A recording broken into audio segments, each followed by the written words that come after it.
Hello everyone, welcome back to Dayal board. तो कैसे आप लोग?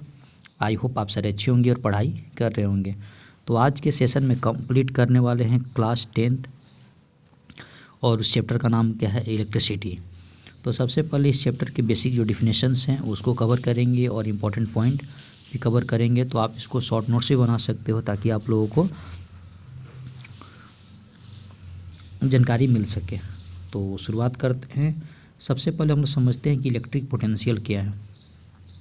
The electric potential of a point is an electric field is defined as the work done to be done to move a unit positive charge from infinity to that point। इसका मतलब क्या है कि अगर कोई चार्ज पार्टिकल, अगर unit positive charge particle अगर infinity पे है तो गिवन पॉइंट तक लाने में जो वर्क डन होगा that is called electric potential. Next अगर बात इसमें है potential difference. The potential difference between two separate points is defined as the work done to move a unit positive charge from one point to another। यानी एक unit positive charge को एक point से दूसरे पॉइंट तक आपका move कराने में जो वर्क होता है that is called potential difference.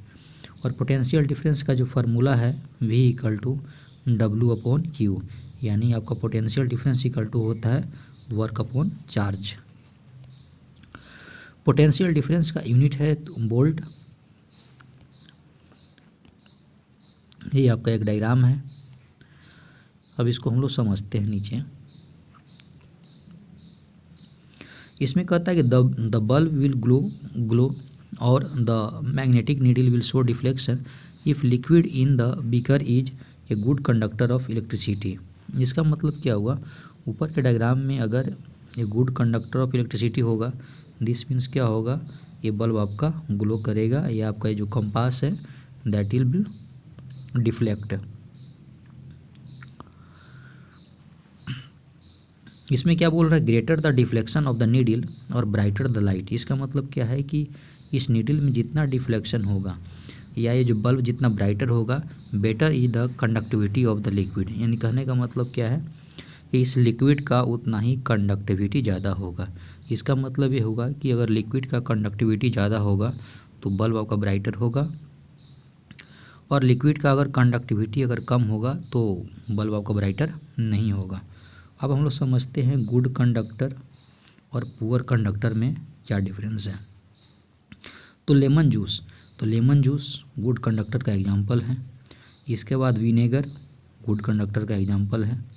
Acid solution good conductor का एग्जाम्पल है। बेसिक सॉल्यूशंस गुड कंडक्टर का एग्जाम्पल है। सॉल्टी वाटर गुड कंडक्टर का एग्जाम्पल है। इसके बाद हम लोग समझते हैं कि बैड कंडक्टर में कौन कौन से आते हैं। एक तो आपका होता है कोल टार। इसके बाद डिस्टिल वाटर जो है वो पुअर कंडक्टर है। हनी क्या है, पुअर कंडक्टर है। वेजिटेबल ऑयल क्या है, पुअर कंडक्टर है। केरोसिन ऑयल क्या है, पुअर कंडक्टर है। तो सारा का सारा क्या है, आप लोगों को पुअर कंडक्टर है। नेक्स्ट सबसे पहले समझते हैं conducting liquids are also electrolytes. Next point है the electric current passing through a conducting liquid causes a chemical reaction. इसका मतलब क्या है कि अगर किसी कंडक्टिंग या इलेक्ट्रिक करंट को किसी कंडक्टिंग सॉल्यूशन से अगर पास कराते हैं तो इस केस में क्या है कि उसमें क्या होता है, केमिकल रिएक्शन होता है, और उस प्रोसेस को हम लोग बोलते हैं इलेक्ट्रोलिसिस। ये जो काफ़ी इंपॉर्टेंट है क्लास 10th के लिए। ओम्स लॉ क्या है, बेसिकली ये काफ़ी इंपॉर्टेंट है। ओम्स लॉ क्या कहता है, अंडर कांस्टेंट फिजिकल कंडीशन। इसका मतलब क्या है कि अगर फिजिकल कंडीशन को चेंज नहीं किया जाए, जैसे constant temperature, pressure, the current flowing through a conductor is directly proportional to the potential difference across the conductor. इसका मतलब यही हुआ कि किसी कंडक्टर में जो करंट फ्लो कर रहा है वो आपका पोटेंशियल डिफरेंस के क्या होगा, प्रोपोर्शनल होगा। और इसका प्राइम एग्जांपल है वी प्रोपोर्शनल आई, यानी V equal to I into R. यानी यहाँ पे R कांस्टेंट है जिसको हम लोग बोलते हैं रेसिस्टेंस, और रेसिस्टेंस का जो यूनिट क्या होता है, ओम। और इसका एग्जांपल आप लोग को ग्राफ दिया हुआ है करंट वर्सेस पोटेंशियल डिफरेंस का। एग्जाम्पल दिया हुआ है ये, है ना, इसको आप लोग थोड़ा सा एग्जाम में जब आए मेंशन कर दीजिएगा।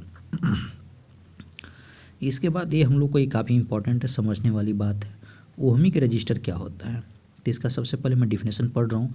Conductors which follow the Ohm's law at constant temperature are called ohmic resistor. इसका मतलब क्या हुआ कि जो कंडक्टर या जो रजिस्टर ओम्स लॉ को फॉलो करता है that is called ohmic resistor. इसके एग्जाम्पल क्या है, ऑल मेटालिक कंडक्टर्स, मतलब जितने जो मेटालिक जो कंडक्टर्स है जिसमें कॉपर, एल्युमिनियम, सिल्वर, है ना, copper sulphate solutions with copper electrodes and dilute sulphuric acids. Next है नॉन ओहमिक रजिस्टर। तो नॉन ओहमिक रजिस्टर में क्या है, conductors which do not follow the Ohm's law are called non ohmic resistor. इसमें क्या है कि जो कंडक्टर ओम्स लॉ को फॉलो नहीं करते हैं उसको बोलते हैं नॉन ओहमिक रजिस्टर। और इसके जो एग्जांपल हैं LED, solar cell, junction diode, transistor, bulb, filament etc। Next है potential difference which is measured in voltage, यानी पोटेंशियल डिफरेंस का मेजरमेंट हम लोग किस में करते हैं, वोल्टेज में। Is the cause of current which is measured in ampere. और इलेक्ट्रिक करंट का मेजरमेंट हम लोग किस में करते हैं, एम्पियर में। नेक्स्ट है कहता in conductors flow of electrons constitutes the current in a circuit flow from the positive terminal of a battery to negative terminal, but electrons travel from negative terminal to positive terminal. The negative terminal of a battery is said to be at lower potential and positive terminal is said to be the higher potential. इसका मैं थोड़ा सा आप लोग को बता देता हूँ। जैसे क्या सेल का देखो सिंबल ये होता है, इसको बोलते हैं आपका एनोड बोलते हैं, इसको बोलते हैं कैथोड। एनोड होता है पॉजिटिव टर्मिनल और कैथोड होता है आपका नेगेटिव टर्मिनल। तो जो पॉजिटिव टर्मिनल है इसको बोलते हैं ये हाई पोटेंशियल पे है और नेगेटिव को बोलते हैं ये लो पोटेंशियल पर है। समझे बात को। तो जो जनरली क्या होता है, जो करंट फ्लो करता है सेल के से वो करता है आपका पॉजिटिव से कहाँ करता है आपका नेगेटिव, यानी हाई पोटेंशियल से करता है लो पोटेंशियल की तरफ। लेकिन जो इलेक्ट्रॉन इसका उल्टा फ्लो करता है, अगर करंट फ्लो अगर इस डायरेक्शन से कर रहा है तो इलेक्ट्रॉन का जो फ्लो होगा आपका करंट का हमेशा क्या होता है, अपोजिट होता है। इस बात को आप लोग ध्यान दीजिएगा। नेक्स्ट अगर बात करें, when a battery is not connected to at any circuit the potential difference across the terminals of the battery is equal to the EMF of the battery. इस केस में क्या बोल रहा है कि अगर बैटरी से अगर सर्किट अगर कनेक्ट नहीं हो तो जो पोटेंशियल डिफरेंस जो होगा वो आपका ईएमएफ के इक्वल टू हो जाएगा। नेक्स्ट है resistance in series connection when n resistors, यानी कहने का मतलब क्या है कि अगर मान लो कि एन R1 R2 R3 जो रजिस्टर है अगर सीरीज में अगर कनेक्ट कर देंगे तो इस केस में जो इक्विवेलेंट होगा, इक्विवेलेंट का मतलब क्या होता है आपका सम, है ना। तो क्या करेंगे, जितने जो रजिस्टर है सबको क्या कर देंगे, सम कर देंगे। इसके बाद नेक्स्ट है resistor in parallel connection when in resistor R1 R2 R3 Rn are connected in parallel. तो जो फार्मूला होता है 1/r equivalent equal to 1/r1 plus 1/r2 plus 1/r3। ये पूरा कॉम्बिनेशन किस में है, पैरेलल में।